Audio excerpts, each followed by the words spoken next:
shadows in the engine room. The thrum of antimatter engines was a comfort to Aya as she worked deep within the bowels of the nebula horizon. Her slender purple fingers moved with precision across the quantum calibrator, adjusting frequencies that most engineers couldn't even detect. She tucked a strand of silver-white hair behind her pointed ear, careful to keep the left side of her face hidden beneath the cascading locks. Engine efficiency increased by 4%. She murmured to herself, a small victory in her daily battle to keep the massive diplomatic vessel running at peak performance. The Nebula Horizon wasn't just any ship. It was the pride of the Interstellar Alliance, a floating metropolis carrying representatives from 17 different planetary systems on a mission of peace and scientific exchange. Aya had been fortunate to secure the position of secondary propulsion engineer. Despite the prejudice many felt toward Novalians like herself, Aya came a voice from the doorway. Quarterly medical evaluations are scheduled for engine crew today. She stiffened at the sound, turning slightly. I'm in the middle of critical adjustments, Dr. Chen. I'll come by medical later. Dr. Jian Chen leaned against the doorframe, his dark eyes studying her with that penetrating gaze that always made her uncomfortable. He was the ship's chief physician, brilliant and respected, and utterly human, in ways that fascinated her. You've said that the last 3 cycles, he said with a gentle smile that created small creases at the corners of his eyes. Eventually I'll have to report non-compliance. Aya sighed. She'd managed to avoid these evaluations for months, finding excuses or scheduling conflicts. Give me 30 minutes to finish this calibration sequence. Dr. Chen nodded. I'll be waiting. He lingered a moment longer than necessary before turning to leave alone again.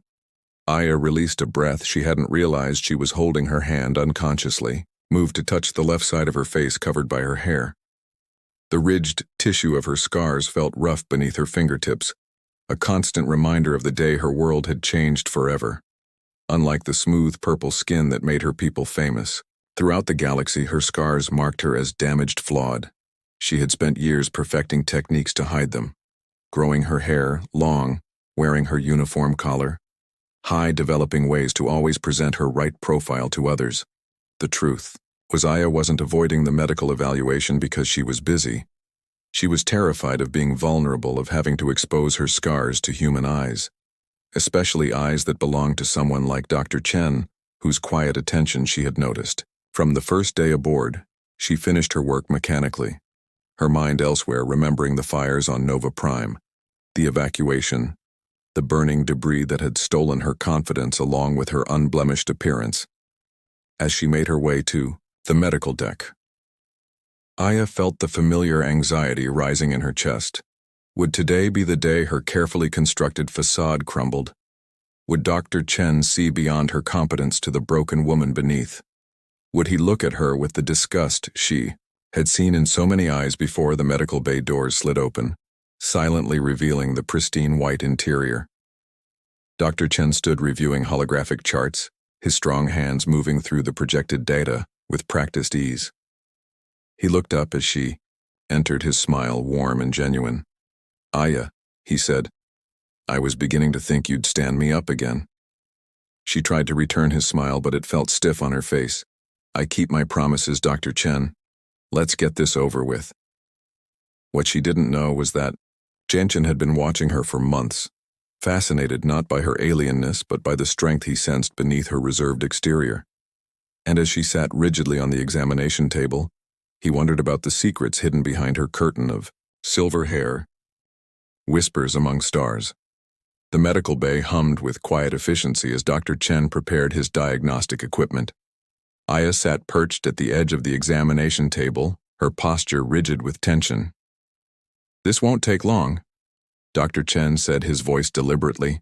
Casual, standard protocol for all engineering staff, especially those working near the antimatter cores.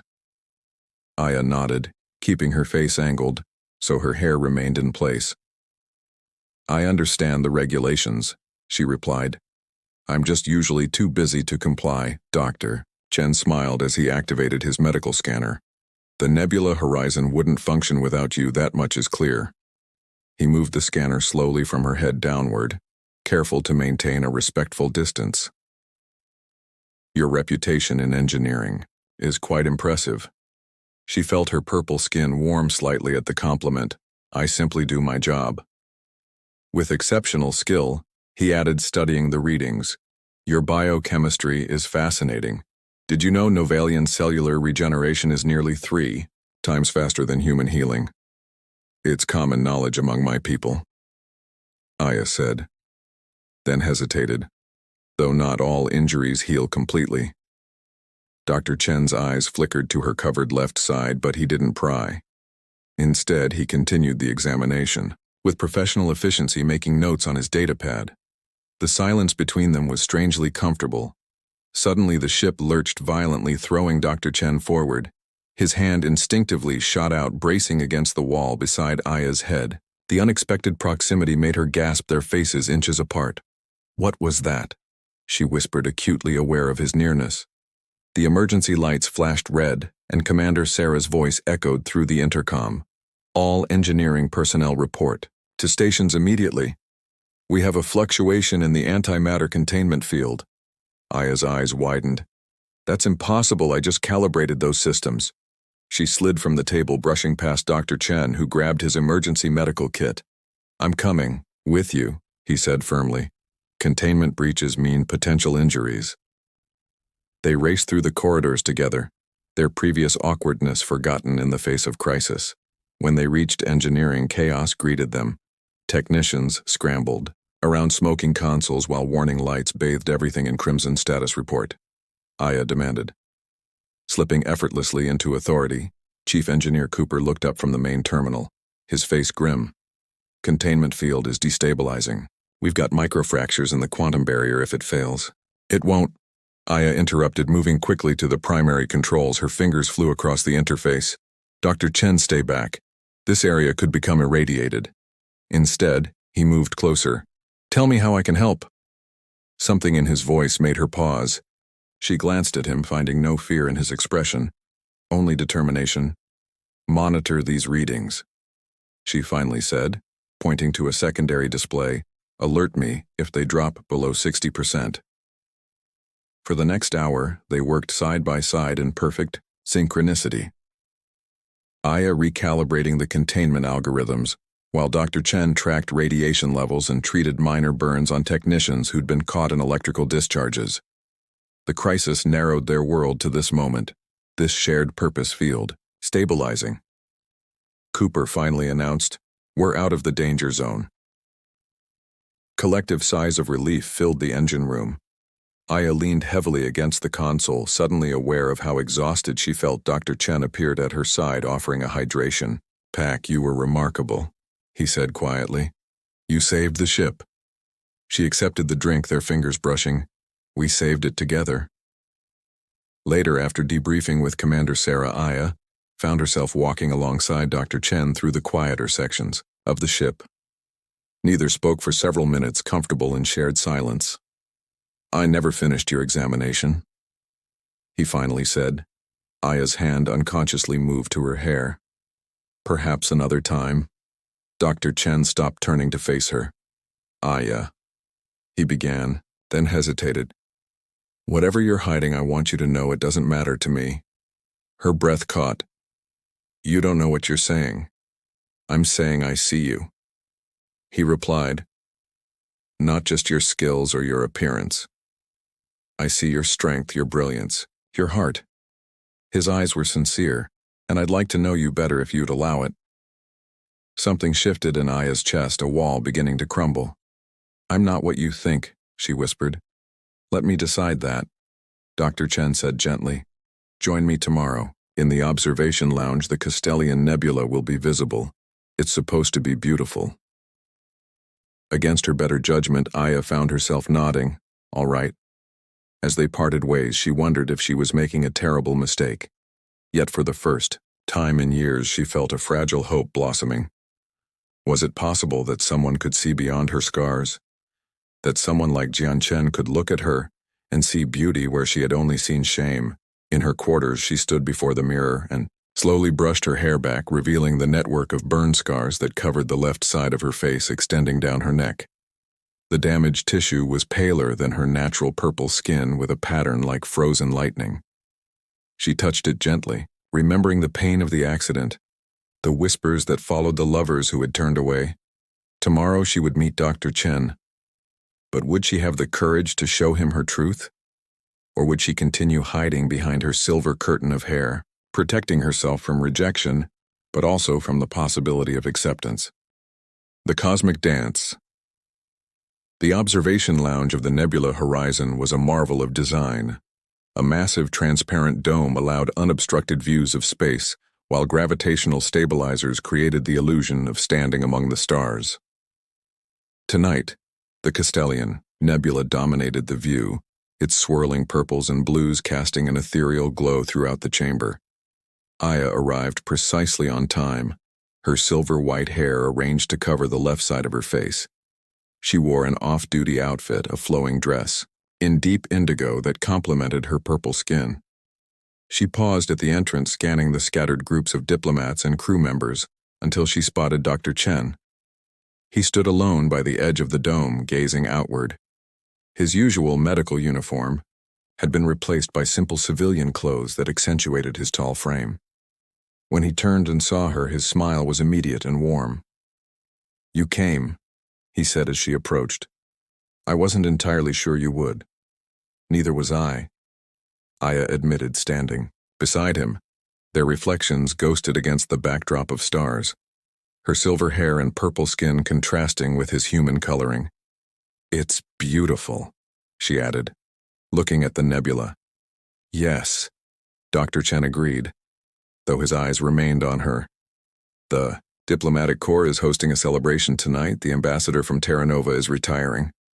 She tensed slightly. "I didn't realize this would be a social gathering." "Does that bother you?" he asked perceptively. Aya hesitated. "I prefer quieter settings." "As do I." Dr. Chen gestured toward a less crowded section of the lounge. "Shall we find some peace among the chaos?" They found a small seating area partially concealed behind ornamental plants, offering both privacy and a stunning view. The nebula's light played across Dr. Chen's features, highlighting the compassion in his eyes. Aya found herself studying him more openly than she had allowed before. "You can call me Jian," he said suddenly, "when we're not on duty." "Jian," she repeated, testing the name. "It means steadfast in your Earth language, doesn't it?" He looked surprised. "How did you know that?" "I studied human languages during my training." She smiled slightly. "I find your species fascinating." "And I find you fascinating." "Aya," he replied, his directness catching her off guard. Before she could respond, soft music began playing and several couples moved to an open area to dance. The ambassadors from various worlds showcased their cultural movements, creating a blend of styles and rhythms. "Would you dance with me?"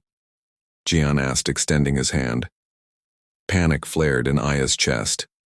"I don't know your Earth dances. I don't know many myself," he admitted with a self-deprecating smile. "But I'd like to try if you would." Something in his expression soothed her fear. She placed her purple hand in his and allowed him to lead her to the edge of the dancing area. His hand settled respectfully at her waist while hers rested on his shoulder.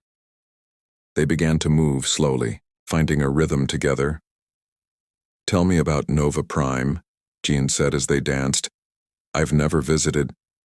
Aya found herself describing her homeworld, the floating cities suspended above vast purple oceans, the 3 moons that created spectacular tide formations, the educational compound where she had trained to become an engineer. He listened with genuine interest, asking questions that revealed his curiosity about her culture. "And what about Earth?"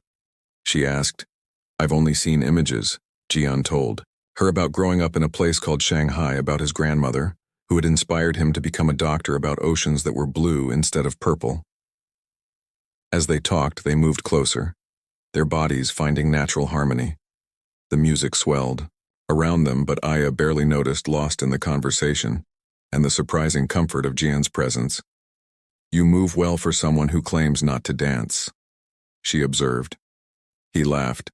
"Perhaps I just needed the right partner." The song shifted to something slower, more intimate. Couples around them drew closer. Jian's eyes questioned silently and Aya nodded, allowing him to reduce the space between them. His hand on her waist felt warm, steady. His scent was pleasant, something clean and slightly spiced. "You smell different than humans," he said softly, "like night-blooming flowers. Novalian pheromones," she explained. "They're stronger when we're—" She stopped herself. "When you're what?"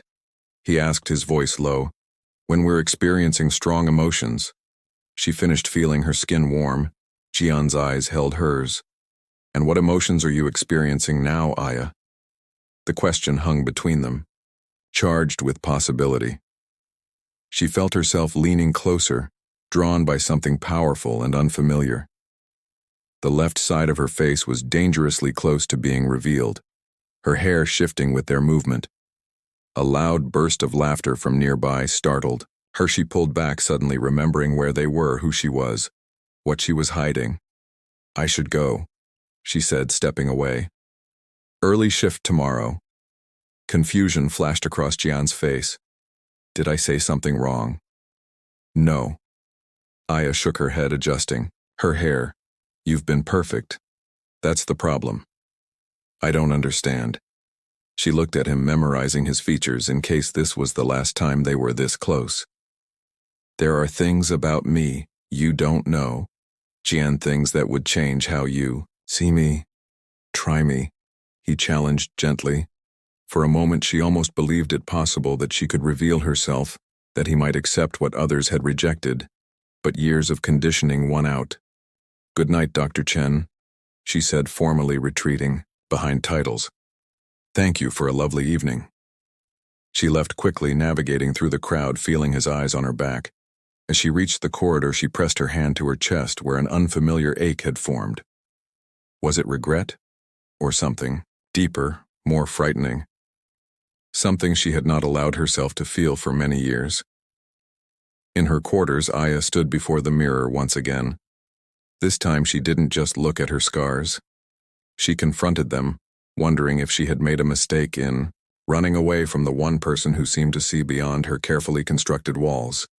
"Computer," she said suddenly, "priority message to Dr. John Chen." She hesitated, then continued, "Meet me at observation deck 4 tomorrow at 0200 hours if you still want to know the truth." She ended the recording before she could change her mind. Tomorrow she would either find acceptance or confirmation of her deepest fears. Either way, the hiding would end.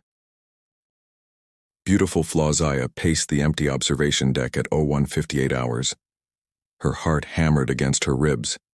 The smaller deck was deserted at this late hour, stars streaming past through the viewport. She had nearly convinced herself to leave when the door hissed open and entered, his expression a mixture of concern and curiosity. "I got your message. I wasn't sure you'd come," she said, her voice barely audible. "I told you I want to know you, Aya." He moved closer. "The real you." She took a deep breath. "Then it's time you saw what I've been hiding." With trembling fingers, she reached up and slowly brushed her silver hair away from the left side of her face. The pale burn scars were fully revealed in the starlight. The damaged tissue stretched from her temple down her cheek and neck, disappearing beneath her collar. She kept her eyes lowered, unable to watch his reaction. "There was an accident on Nova Prime," she whispered. "A plasma conduit explosion. I was 16 when I woke," the doctors said. "I was lucky to be alive, but all I could see was this." Her voice caught. "I became the scarred alien, the damaged one. Some called me cursed." Silence stretched between them. Aya waited for the familiar sounds of disgust or pity, the awkward excuses that would follow. Instead, she felt warm fingers gently touch her chin, tilting her face upward. When she finally met Yan's gaze, she found no revulsion, only tenderness. "You are beautiful," he said with such conviction that tears sprang to her eyes. "These marks, they show you survived, you endured." "They're ugly," she protested. Jean shook his head. "They're part of you, and you, Aya, are extraordinary." Slowly, deliberately, he leaned forward and pressed his lips against the scarred tissue on her cheek. The kiss was soft, reverent. Aya gasped, not from pain, but from the shock of acceptance. Her eyes fluttered closed as he traced the path of her scars with gentle kisses, each one a healing benediction. No one has ever. She couldn't finish, tears streaming down both sides of her face. Then everyone before me was blind. Jian whispered, drawing her into his arms. Aya melted against him, centuries of shame beginning to dissolve in the warmth of his embrace. Beyond. The stars 3 months later, Aya stood at the viewport of her quarters watching stars streak by. Her reflection showed a changed woman, her silver hair now swept back from her face, both sides visible to the world. The scars remained, but they no longer. To find her behind her, the door chimed. Enter, she called, knowing who it would be. Jian stepped inside carrying a small package. Happy anniversary, he said, kissing her cheek, the scarred one first, as he always did. Anniversary, she questioned with a smile. 3 months since you showed me your beautiful face. He explained. Aya took the package, unwrapping it carefully. Inside lay a delicate crystal pendant with swirls of purple and blue. It's from the Castellian Nebula, he explained, where we first danced. It's perfect, she whispered as he fastened it around her neck. His fingers traced the line where purple skin met scarred tissue, a touch she had once feared but now craved. Do you know what I love most about you? He murmured. Brilliant engineering mind, she teased, turning in his arms. That too. Jian smiled. But mostly how brave you are. How you've taught me that healing isn't about erasing wounds but embracing them. Aya reached up, touching his face. You taught me that. My scars aren't something to hide. They're proof that I survived, that I'm still here. And I'm grateful for that every day, he whispered, before drawing her into a deep kiss. They moved to her bed, a familiar dance now.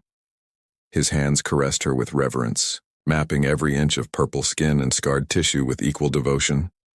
Her fingers traced the contours of his human form, discovering again the beautiful differences between them.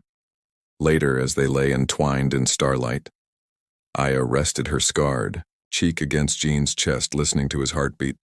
She no longer hid from his gaze or anyone else's. She had found something beyond acceptance, something that felt remarkably like love. What are you thinking? Jian asked, stroking her silver hair. Aya smiled. That sometimes the thing we hate most about ourselves is exactly what someone else will love first. His arms tightened around her as the nebula horizon continued its journey through the stars, carrying them forward together. Two beings from different worlds who had found home in each other's imperfections. Where will we go when this mission ends? She asked. Anywhere, he replied, kissing her forehead. As long as we go together. Aya closed her eyes, content. The universe was vast, and they had only just begun to explore it together. Her scars no longer a burden, but a beginning. The story written on her skin, now part of a greater journey, one of healing acceptance and love that stretched beyond the stars.